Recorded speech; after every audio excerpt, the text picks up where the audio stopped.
America द्वारा भारतीय products और अन्य देशों के सामान पर टैरिफ लगाने की बात से पहले ही हमने जो चर्चा की थी, वह अब सच होती नजर आ रही है। हम बात कर रहे हैं मेडिकल इंडस्ट्री की, क्योंकि भारत अमेरिका को बड़े पैमाने पर दवाइयां सप्लाई करता है। भारत द्वारा विदेशों में एक्सपोर्ट की जाने वाली कुल दवाइयों में से करीब 40% सिर्फ अमेरिका को भेजी जाती है। असल में इंडियन मेडिसिन के बिना अमेरिका की हेल्थ केयर व्यवस्था बमुश्किल ही सुचारू रूप से चल सकती है। कुछ समय पहले जब अमेरिका ने भारत पर टैरिफ नहीं लगाया था, लेकिन ऐसी धमकी दी थी कि भारत के प्रोडक्ट्स पर आयात शुल्क लगाया जाएगा, तो खबर आई थी कि फार्मा इंडस्ट्री पर 10% इंपोर्ट ड्यूटी लग सकती है। लेकिन अगर ऐसा होता तो भारत को कम और अमेरिका को कहीं ज्यादा नुकसान उठाना पड़ता, क्योंकि भारतीय दवाओं के बिना वहां की दवाइयों की लागत और उपलब्धता दोनों ही प्रभावित हो जाती। शायद ट्रंप इस बात का अंदाजा नहीं लगा पाए थे। हालांकि अब अमेरिका ने भारत के कई अन्य प्रोडक्ट्स पर इंपोर्ट ड्यूटी जरूर लगा दी है। लेकिन लगता है कि भारत के मेडिकल प्रोडक्ट्स और दवाइयों पर टैरिफ लगाने से जो नुकसान हो सकता था, उसका अंदाजा उन्हें समय रहते हो गया। यही वजह है कि अब जो खबर सामने आ रही है, वह काफी चौंकाने वाली है। रिपोर्ट्स के मुताबिक भारत की फार्मा इंडस्ट्री ने अमेरिकी टैरिफ नीति के खिलाफ बड़ी जीत दर्ज की है। टैरिफ की धमकी के बावजूद इंडियन फार्मा प्रोडक्ट्स पर न सिर्फ 10% की ड्यूटी नहीं लगाई गई, बल्कि 1 से 2% की मामूली ड्यूटी भी नहीं लगाई गई। आखिर अमेरिका ने ये फैसला क्यों लिया और इसके पीछे की पूरी कहानी क्या है? आइए इस वीडियो में विस्तार से समझते हैं। असल में देखा जाए तो अमेरिका दुनिया का सबसे बड़ा फार्मास्यूटिकल मार्केट है, लेकिन यह जितनी दवाइयों की खपत करता है, उतनी मात्रा में उनका उत्पादन नहीं कर पाता। ऐसे में भारत उसके लिए एक बड़ी सप्लाई चेन का हिस्सा बन जाता है। वजह साफ है, दवाइयां तो कई देश बनाते हैं, लेकिन ज्यादातर देशों में मैन्युफैक्चरिंग की लागत इतनी अधिक होती है कि वहां की जनता को इलाज के लिए बेहद महंगी दवाएं खरीदनी पड़ती हैं। इसके अलावा जब ये देश मेडिसिन या मेडिकल प्रोडक्ट्स बनाकर एक्सपोर्ट करने की कोशिश करते हैं, तो भले ही उनकी क्वालिटी अच्छी हो, लेकिन लागत और प्राइसिंग के चलते वे बहुत प्रतिस्पर्धा नहीं कर पाते। अमेरिका जैसे देश फिर भी उनसे कुछ हद तक दवाइयां खरीद लेते हैं, लेकिन किसी भी मरीज के इलाज में केवल 1 या 2 दवाइयां काम नहीं करती। सच्चाई तो ये है कि आज के समय में शायद ही कोई ऐसा व्यक्ति हो जो दवाइयों पर पूरी तरह निर्भर न हो, और यही कारण है कि सस्ती और असरदार इंडियन मेडिसिन अमेरिका के लिए एक जरूरत बन चुकी है। इसी वजह से जब किसी मरीज को लंबे समय तक बार बार दवाइयां खरीदनी पड़ती हैं, तो यह इलाज बेहद महंगा हो जाता है।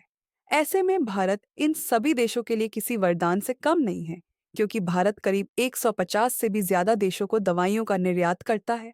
खास बात यह है कि ये देश भारत से दवाइयां मामूली मात्रा में नहीं, बल्कि बड़े पैमाने पर मंगवाते हैं। कुछ देशों की हालत तो ऐसी है कि वे भारत से इतनी बड़ी मात्रा में मेडिसिन और मेडिकल इक्विपमेंट की मांग करते हैं कि भारत को भी अपनी सप्लाई बढ़ाने में मुश्किल होती है।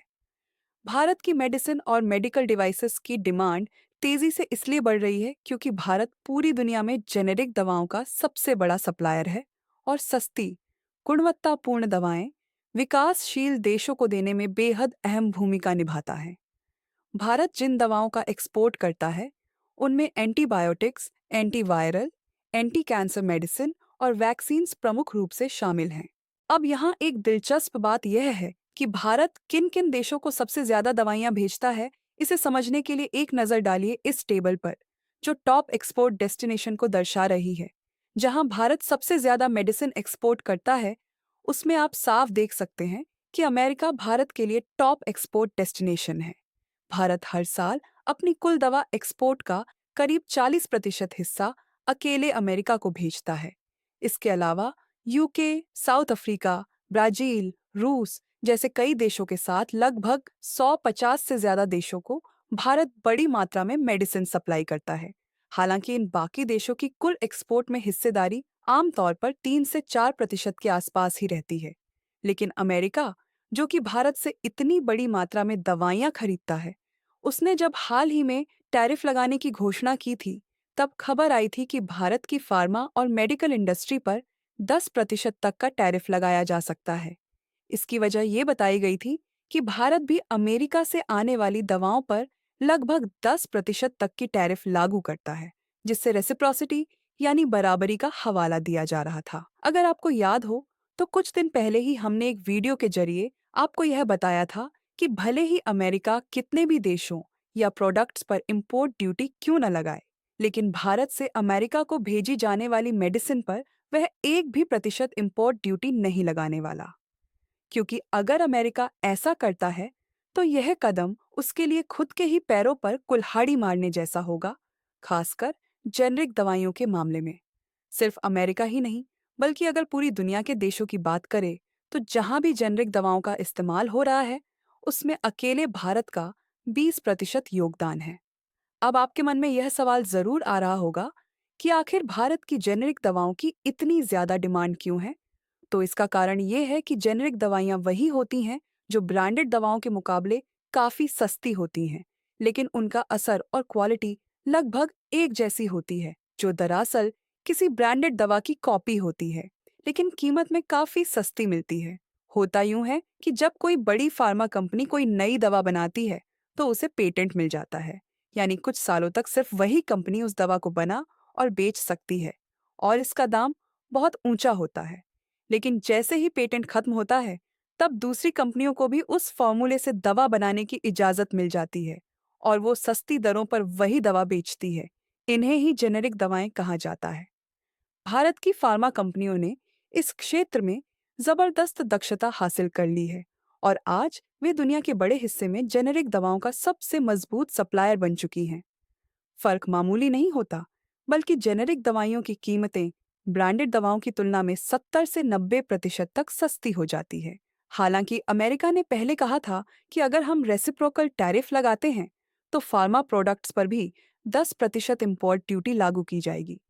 मगर अब लगता है कि अमेरिका को भारत की मेडिसिन का असली महत्व समझ आ गया है और इसी वजह से फार्मा सेक्टर पर 1% की भी ड्यूटी नहीं लगाई गई। लेकिन अगर वाकई भारत की दवाओं पर अमेरिका इंपोर्ट ड्यूटी लगा देता, तो नतीजे क्या होते? यह सोचने वाली बात है। तो इसका सीधा जवाब यही है कि 10% की इंपोर्ट ड्यूटी लगने से भारत की फार्मा इंडस्ट्री को खास फर्क नहीं पड़ने वाला था, क्योंकि इतनी ड्यूटी लगने के बाद भी भारतीय दवाइयां बाकी देशों के मुकाबले अमेरिका के लिए काफी सस्ती ही रहती।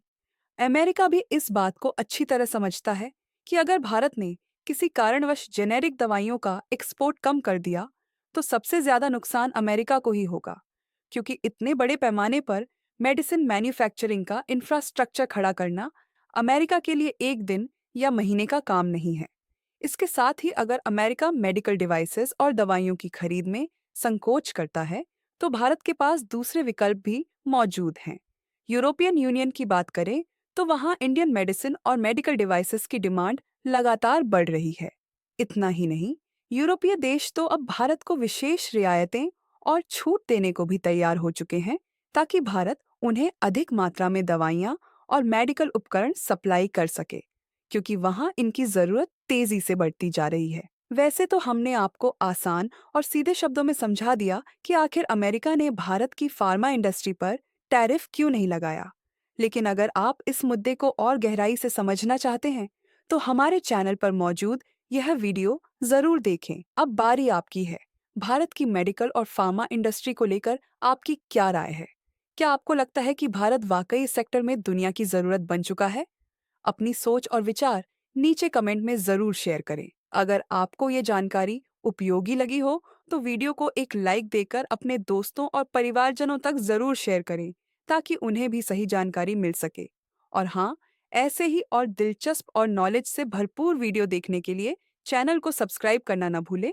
साथ ही बेल आइकन को ऑल पर सेट जरूर कर लें, ताकि कोई भी अपडेट आपसे मिस न हो।